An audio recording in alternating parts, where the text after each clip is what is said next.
Here's the case I call the worst case I ever had, because honestly, it was. I was representing a public carrier, think planes, trains, and automobiles, but I can't tell you who.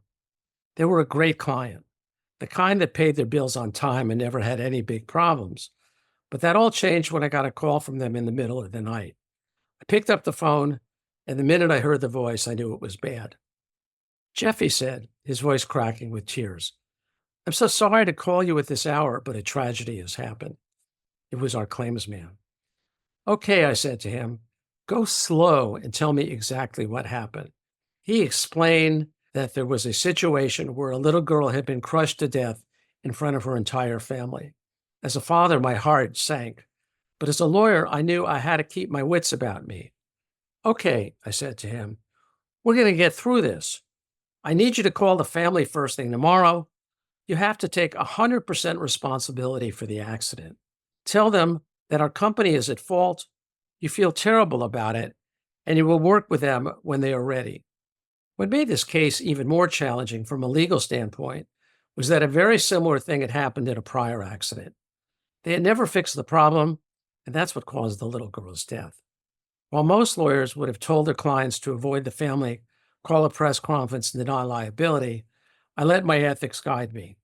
I told my client that the best way to handle a tragedy of this magnitude is with transparency and honesty.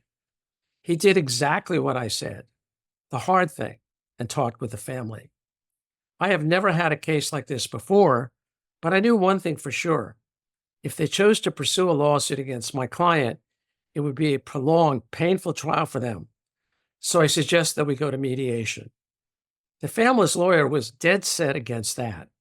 He was this young hotshot guy looking to score an 8-figure verdict and make a name for himself by making it a big jury trial, a young gun. The family probably would have done just that if it hadn't been for my client following my advice.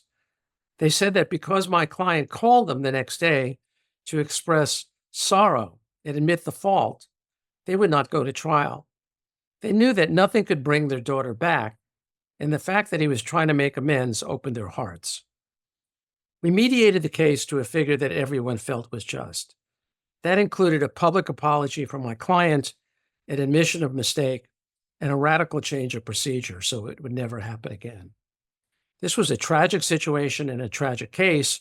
While we could not bring back the little girl, we were able to do the right thing. We let the family know that we cared for them. We were immensely sorry, and we would remedy the situation so that no one else would ever die in this tragic way in the future. Conceding fault and apologizing gave the family some peace. Using mediation gave them the dignity of resolving this sad chapter without forcing them to relive the tragedy over and over again in a trial. Is there a lesson here? I don't know. I can only say that being a good person has always brought about the most satisfying outcomes for my clients and me. I'm Jeff Kravitz, expert mediator in Los Angeles. I solve problems. Let's talk about yours.